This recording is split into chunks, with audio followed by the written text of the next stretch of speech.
2017 Retro. Can you see what's missing? Aha. No more parking brake. Let me tell you a little bit about that.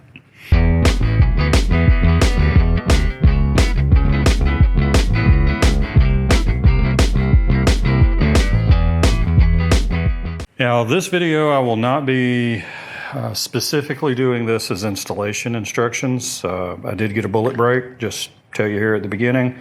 There's going to be a different video where I actually go through the step-by-step install on the CT, which is sitting back here waiting. But this is the Retro, and I just want to learn how to install it, get it in, see what kind of issues I have first, get my first impressions out of the way to see if I like this or not.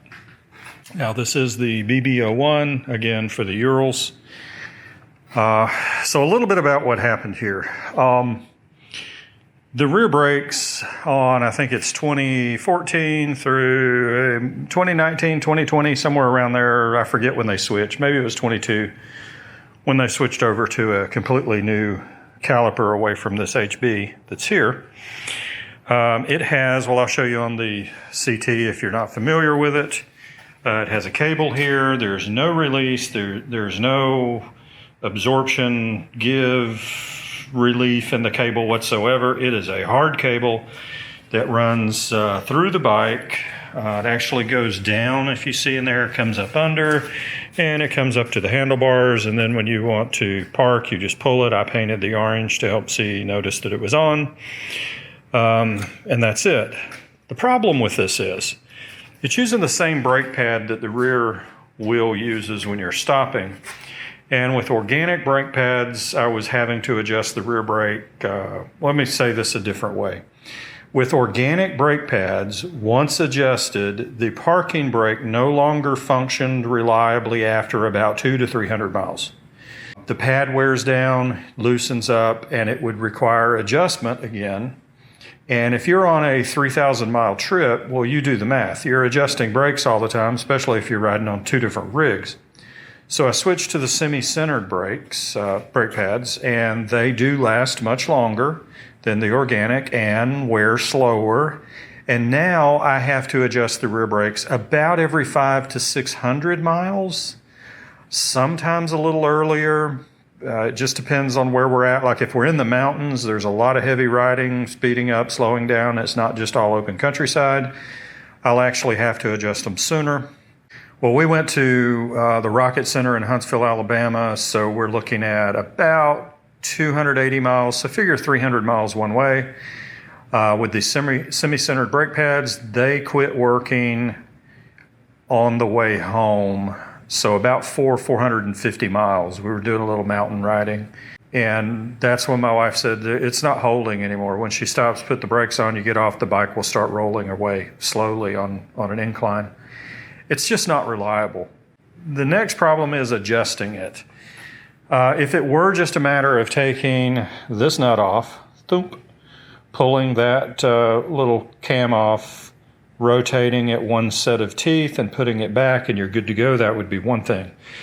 But the teeth are not very fine. They're kind of coarse, and you get in a position where you can't leave it where it's at, but if you adjust it one set of teeth up, you can no longer pull the cable. It's so tight you can't pull it. And in fact, that's why a lot of these cables break. So the adjustment involves taking this off, moving it one set. If it's really pretty close to tight, I'll generally just skip that and go straight to here. I think it's the two 10-millimeter wrenches, and you adjust the length of the cable, tauten it up a little bit. And the way I generally do it is, if I have a lot of slop, I'll go ahead and move this one full tooth mark. Then I'll come up here. I will set the brake. In other words, I will set it like this. Okay. Then I will come back down here, and I will use the 10-millimeter wrench to tighten it down and push the bike. And if the bike rolls, I'll give it another little tweak. When the bike stops rolling with a hard push, I then lock the nut down and I leave it. That would be adjusted. That's not going to overtension. It's not going to break the cable. And I've been doing that for 18, 19, 20, 22, 4 years. Had no problem with it, other than it's very annoying to have to continually adjust these. But then I ran into another problem. We were in Highlands, North Carolina. I pulled up to a fuel pump. I got off the bike. I put my brake on, flipped the handle around, didn't think anything about it, fueled the bike up, did everything I was supposed to do. And when I got back on the bike, I went to release the handle and it just flip-flop, flip-flop, flip-flop. It didn't hold. It was nothing. And I pulled the cable out to look at it, and the head of the cable was gone. Now, this is a bike that was never over-tightened. This is not a situation where I put it in there and then, gorilla forced it down. This cable was on here, I guess, 20,000 miles at the time, 19,000 miles. And it had just slowly worked and worked until it popped the thing off. And, here's the handle. So I zip tied the handle down and rode with it. I ordered a new cable. I thought this was going to be a simple cable swap. The new cable came in. I think it was like $80. You can see it still right there in the box down there. See the cable. And I went to install it, and I noticed it's a good 2 feet shorter, 18 inches to 2 feet shorter than the one that came off the bike. And when I called, I was told, oh, yeah. You used to route it down the frame up under and all that. Just route it along with the clutch cable till you get around the corner. And so that would mean routing it, I'm guessing, up here. Where's my finger? Up here. Under, I don't know. But I could do it on the CT. There's room under here. The battery is sideways, so it could go in front of the battery. But on the CT, I looked it over and I decided, I could easily come right through here and make this work on the CT. But I don't have a CT where the cable needs to replace. I have a Retro. Guess what? Yeah. A Retro and the CT are not the same. I called back and was told that the longer cable is no longer available. And I tried several different ways in routing the cable. Now, this is a hydraulic line, and you see how much it is bent.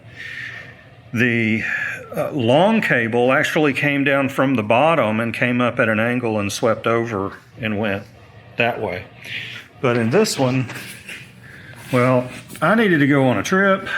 I was a little irritated about the whole ordeal, and you see how this rear swing arm is completely different with the eye here, and I tried routing it several different ways, but I always had to go down because the battery in this one is turned sideways and is fully blocking any type of access. I mean, I just couldn't get happy with the 4 or 5 different ways that I routed the cable. I finally just took the whole mess off and threw it down.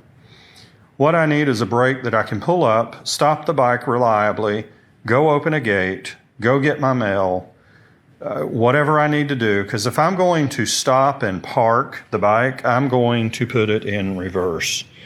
I just put it in reverse. That's going to be, and has always been, my parking brake. So I took it off. I zip tied this back. Will I restore this parking brake at some time? I don't know. You can't rely on it. And every dang time I went to use it, it didn't work because it was worn down and it just didn't tighten. I checked out the new brake calipers that they have, and yeah, I guess if I wanted to spend $1,000 or probably more, I could put a new whole brake caliper on the back. And if this brake caliper ever goes bad and I have to replace the brake caliper, I might do it, but there's more parts that you have to do. Plus, with this being a Retro, I will have to engineer some parts. They're not going to have parts available like with the CT or the Gear Up, where I could just buy them to fit because they never made the parts for the new one. So I would be most likely breaking out the plasma cutter, doing a lot of measuring. I can make it work.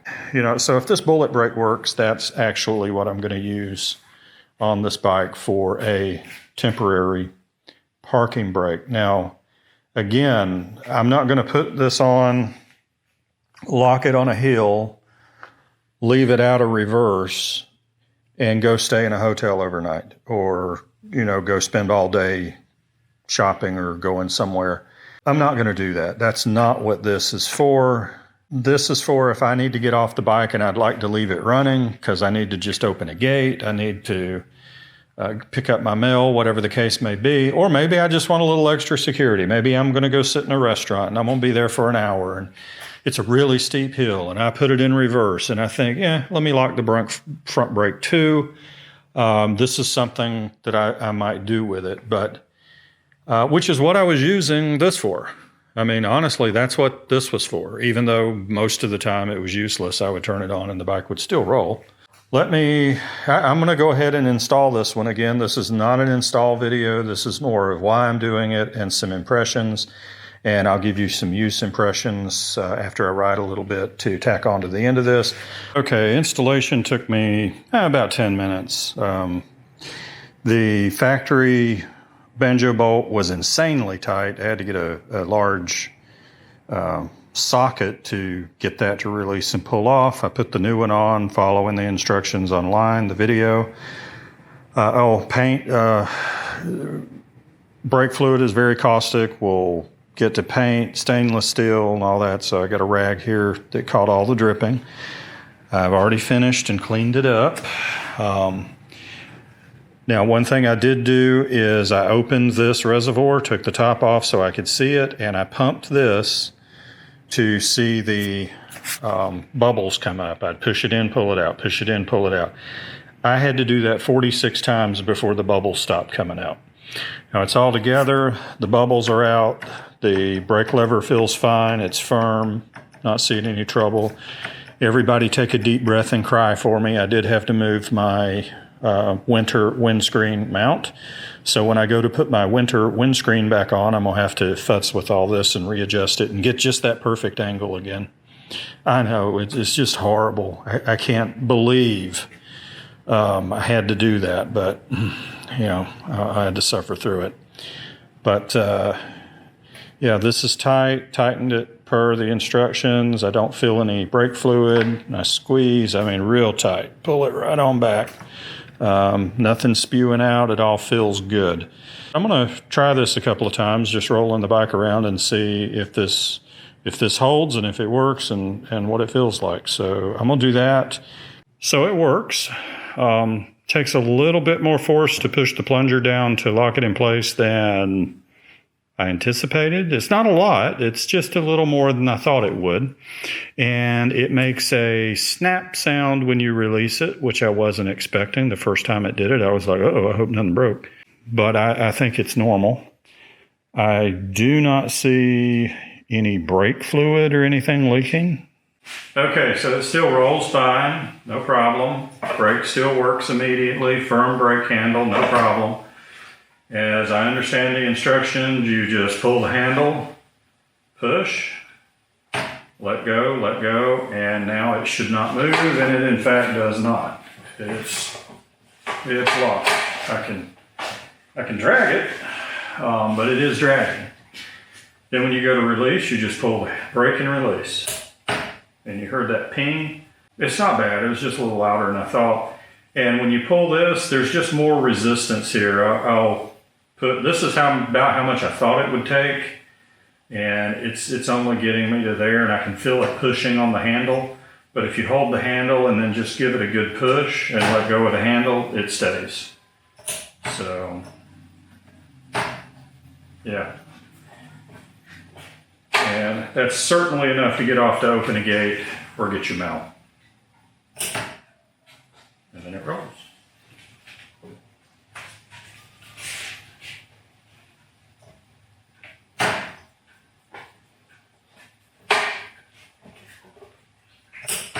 So there you have it. Right now it's working. Yeah, so far I'm happy with the result. And I'll have to ride this. I'll put at least, it's not about miles so much as use, but I'll definitely ride a couple of hundred miles with it. I have paper towels, so I'll keep dabbing, looking for any leakage or brake fluid coming out of it. I know where the level is in the reservoir, so I can look for any leaks and all. But that's it. So if you like what you see, like the videos, like and subscribe. Check the bell if you want to be notified. Don't if you don't. But yeah, that's the bullet brake. Why I took off my OE brake, installed this one, what I'm hoping to get out of it. And if all this goes well, I will get you a nice install video that just shows you how to install it on the Ural, what to look out for, what sizes you need. This is 12 millimeter, by the way. This was 12 millimeter. Factory was 14 millimeter, and I had to use a socket because it was insanely tight.